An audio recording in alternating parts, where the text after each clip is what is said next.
Hello दोस्तों, नमः शिवाय। दोस्तों, भूम प्रदोष आने वाला है। 2025 में भूम प्रदोष पड़ रहा है 11 मार्च मंगलवार के दिन। और जब मंगलवार को प्रदोष पड़ता है तो उसको भूम प्रदोष कहा जाता है। इस दिन जो है भगवान शिव की पूजा के साथ साथ हनुमान जी की भी पूजा का विधान है। तो आप शिवालय जाकर भगवान शिव की पूजा करें, विधिवत उनका पंचामृत से अभिषेक करें, अखंड दीपक जलाएं और भगवान को नैवेद्य चढ़ाएं और चंदन का लेप करें। भांग है, धतूरा है, आंकड़े के पुष्प भगवान को अर्पण कर सकते हैं।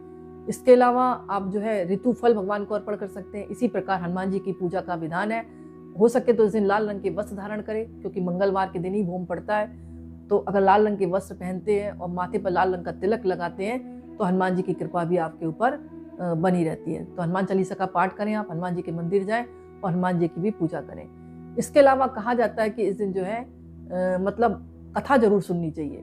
कथाओं में मतभेद हो सकता है, कथाएं अपने अपने राज्य के आधार पर अनेक होती हैं, लेकिन एक कथा इस प्रकार है, क्योंकि कहा जाता है कि जो प्रदोष काल में पूजा करता है प्रदोष व्रत की, भूम प्रदोष की, तो उसको शाम के समय कथा का श्रवण जरूर करना चाहिए। कथा इस प्रकार है। एक नगर में एक बुढ़िया रहती थी। उसके मंगलिया नाम का एक पुत्र था। वृद्धा को हनुमान जी पर बड़ी श्रद्धा थी। वह प्रत्येक मंगलवार को हनुमान जी का व्रत रखकर यदा विधि से उनका भोग लगाती थी। मंगलवार को एक ना तो वो घर लीपती थी और ना ही मिट्टी खोदती थी। इसी प्रकार व्रत रखते हुए उसे काफी दिन बीत गए थे। तो हनुमान जी ने सोचा चलो आज इस बूढ़ी की परीक्षा ली जाए। वे साधु के भेष बनाकर उसके द्वार पर पहुंचे और पुकारा, कोई हनुमान का भक्त हो तो हमारी इच्छा पूरी करे। वृद्धा ने यह पुकार सुनी तो वह बाहर आ गई। बोली, महाराज क्या आपकी आज्ञा है। साधु भेषधारी हनुमान जी बोले, मैं बहुत भूखा हूँ, भोजन करूंगा, थोड़ी सी जमीन लीप दे। वृद्धा बड़ी दुविधा में पड़ गई। अंत में हाथ जोड़कर प्रार्थना की, हे महाराज, लीपने और मिट्टी खोदने के अतिरिक्त जो भी आप काम कहेंगे मैं करने को तैयार हूँ। साधु ने 3 बार परीक्षा करने के बाद कहा कि तू अपने बेटे को बुला ला, मैं उसे औंधा लिटाकर उसकी पीठ पर आग जलाकर भोजन बनाऊंगा। वृद्धा ने सुना तो उसके पैरों तले धरती खिसक गई, मगर वह वचन हार चुकी थी। उसने मंगलिया को पुकार कर मतलब साधु महाराज के हवाले कर दिया, मगर साधु ऐसे ही मानने वाले ना थे। उन्होंने वृद्धा के हाथों से ही मंगलिया को औंधा लिटा दिया और उसकी पीठ पर आग जलवाई।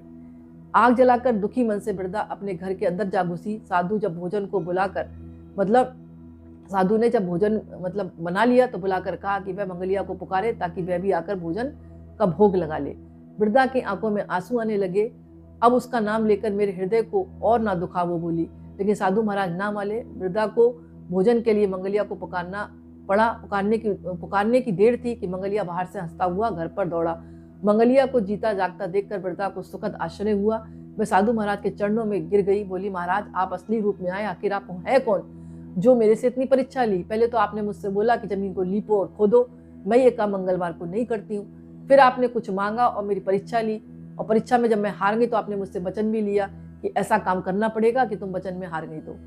तो और बाद में तुमने मेरे पुत्र मंगलिया को उल्टा लिटाकर इसके ऊपर खाना बनाया, और आज मेरा पुत्र भी जीवित हो गया, जबकि आपने इसको उल्टा लिटाकर इसके ऊपर आपने खाना भी बनाया। आखिर आप हो कौन, अपने सही रूप में आओ। तब हनुमान जी को असली रूप में आना पड़ा।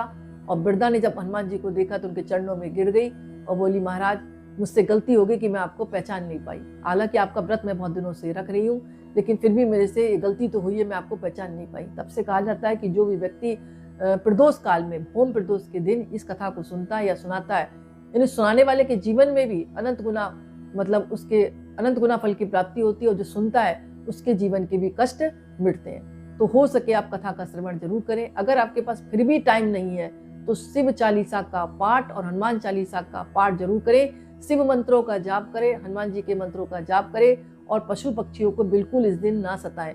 हो सके कुछ ना कुछ लाल चीजें दान जरूर करें। लाल वस्त्र है, मसूर की दाल है, गुड़ है, इनका दान करना ना भूलें। अगर कुछ नहीं कर सकते तो एक लाल रंग के वस्त्र पर एक मूंगे की माला रखकर 11 रुपए रखकर किसी ब्राह्मण को देकर चरण स्पर्श करें और उनका आशीर्वाद लें। आपके ऊपर हनुमान जी की और भोलेनाथ की कृपा दोनों की आपको मिलेगी। तो दोस्तों, छोटा सा वीडियो था, मुझे आशा कि आपको पसंद आया होगा। पसंद आए तो लाइक करें, कमेंट में नमः शिवाय जरूर लिखें। बहुत बहुत धन्यवाद।